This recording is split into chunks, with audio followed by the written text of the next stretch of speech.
Ano kasi, may project kami bukas. What? Kailangan ko ng 500. Ano? 500 para sa project? Hindi mo ba alam, ang hirap-hirap kitain ng pera, tapos hihingi ka ng halagang 400? Ang hirap-hirap ng kumita ng pera, ang laki-laki ng hinihingi mo, hindi naman tumataas ang sweldo ko, tapos bibigyan kita ng 300? Ano ka sabi mo sa buhay ko na ako pagkakaas ng 200? Hindi ako makakabenta, paano pa kita bibigyan ng 200? Yung 100 na pinag-iisipan ko kung iaabot ko ba sa'yo. Tapos bibigyan pa kita ng 50 pesos. Ang hirap-hirap ng buhay ngayon. Tapos kung lumustay kayo, ganun-ganun na lang. Ano? Iaabot ko sa'yo, 20 na nga lang yung pera ko dito.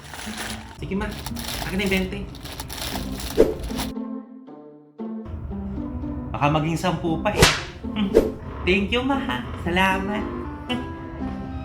You're welcome, nak.